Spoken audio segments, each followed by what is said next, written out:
you like potatoes? Do you like tomatoes? Do you like bananas smashed up in your ass? I have a really awesome Stamina Dragonite build using a pretty much outdated set that used to be one of the biggest meta sets for Dragonite and a lot of Stamina characters at that. Bringing it back with some other more viable options and making a really cool hybrid that performs way better than I thought it would.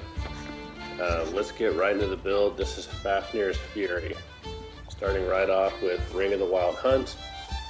That's right, it gives you 15% movement speed bonus while you're in combat and 45% while you're out.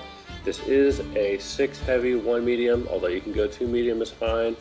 Build, and we all know Stamina Dragonites are really slow and chunky, especially in heavy armor, so being tanky and fast is a really good combination when fighting outnumbered. Next set we got is Daedric Trickery. You've seen this before. We keep it on our back bar, so we got 1 on the body, 2 jewelry, a ring and a necklace, and a sword and shield. All of our jewelry is infused, 1 stamina recovery, 2 weapon damage. You already know what this does for the most part. You can get 1 of 5 major buffs: Expedition, Protection, Mending, Heroism, Vitality. That either gives you a lot of speed, reduces your damage by 10%, increases your healing by a lot.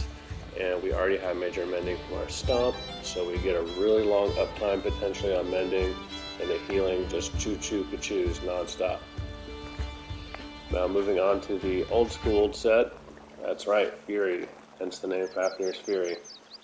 The 2, 3, and 4 pieces all have great things that we like: health, stam, and damage. And every time you take damage, you build up a stack of weapon damage, kind of like Baytran. 24 weapon damage per stack, up to 5 seconds, stacking 20 times. But pretty much you just gotta take 1 damage every 5 seconds to keep the stacks going. Once you got hit 20 times, it caps out. I believe it gives you 680 weapon damage, maybe even close to 700 when you're capped out. So this will increase your damage while you're taking damage, which is going to happen all the time, but you're going to be able to take the hits because you're really thick and tanky. This will also inherently increases your healing as you're taking more damage too. Really OP. We're going, like I said, 6 heavy, 1 medium. We got a 1-piece blood spawn for the extra stamina recovery. This build has relatively low stamina recovery. We'll get into stats, but I think you can manage really well, and I'll explain how. We got Hakaijos and all the big pieces and Stam on the little, and then the 1-piece Trickery on the body.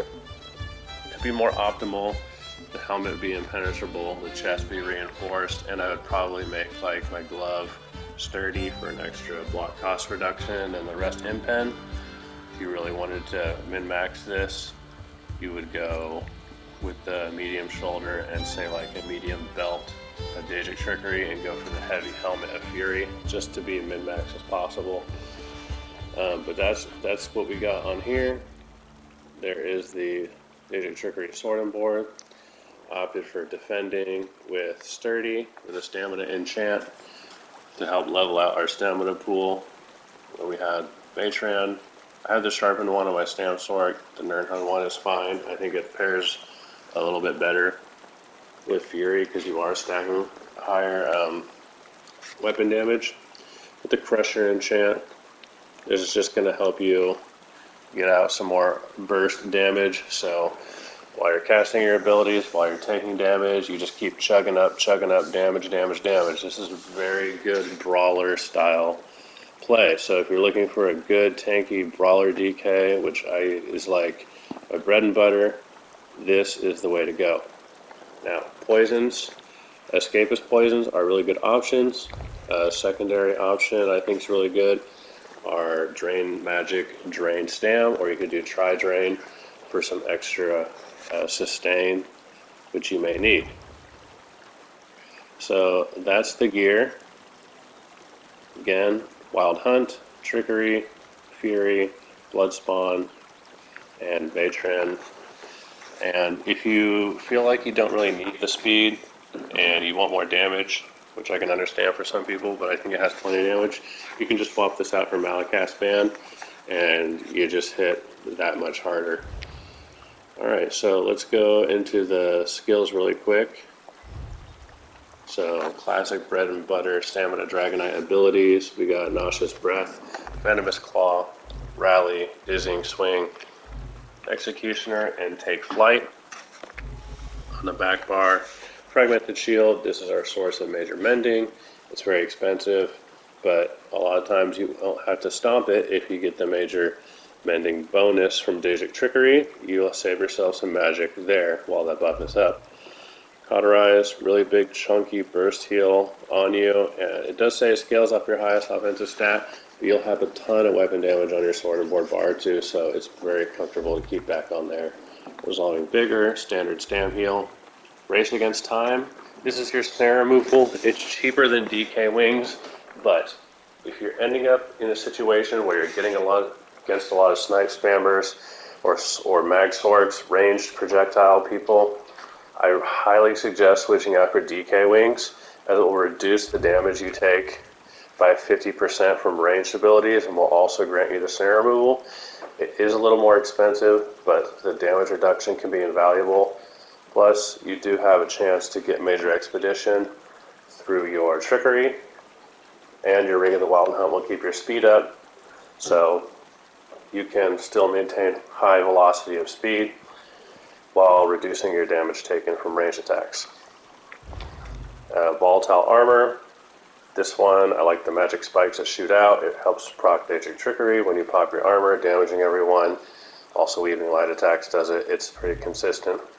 Spell Wall, Shield Ult. This is good when you're in a tight spot and you just gotta get out of dodge. It's cheap, it's effective. Going over the character stats, I'll have a picture up here of what the weapon damage looks like fully buffed. I know it looks really low at 3700, but it goes up to 62, I think 6250. So yeah, significantly higher damage. 30k spell resistance, 27k physical. I would recommend a Nord. I am a Dark Elf, but Nord would be better for this particular setup, as you would have about 3300 spell and 30k physical resistance. This is already pretty tanky, but you will be tankier.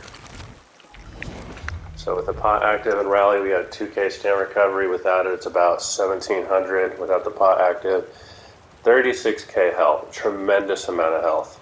28k stam. Of course, you can play with these a little bit if you like a little bit more stam, or you think you can go with a little bit less for even more health, but 36k health is more than enough. Over 20k max mag, you'll need it because we have 3 to 4 mag abilities, and you got to keep that magic up. Bewitched Sugar Skulls is the food of choice, as this gives us that huge extra nice pool of magic that we so very much need, as well as capping out our health and stamina. The Serpent, you already know why. We're using tri-stat food, so we need all the stamina recovery we can get. And like I was saying, I'm a Dark Elf, which gives you extra damage and an extra line of magic.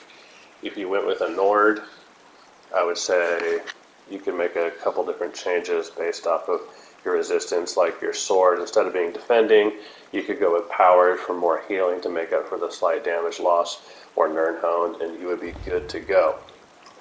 Now, going over the CP, this is always up to you, but personally, this is what I found is best. Focus Mending, giving us the extra healing. This just works so well when you have major mending and major vitality up, and then you get this additional bonus plus heavy armor increases your healing. I mean, you get like 5k vigor ticks when they crit, and 30 over 3k vigor ticks on non-crit. So the healing is just boom, boom, boom, boom. Assert Arms for damage, Deadly Aim, again, damage, and then saleable to reduce our damage taken from area of effect attacks, which is a lot of attacks. Red Tree, we got Boundless Vitality for more health, although if you think you got plenty extra health, you can opt to switch this out for something else.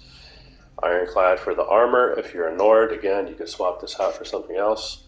Rejuvenation, this gives us extra sustain. Juggernaut, while under crowd control immunity, you gain 2% less damage per stage, so it makes us tankier.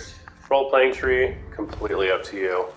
Anyway, guys, I got a couple minute clip at the end of this showing it in action, a quick 1v3.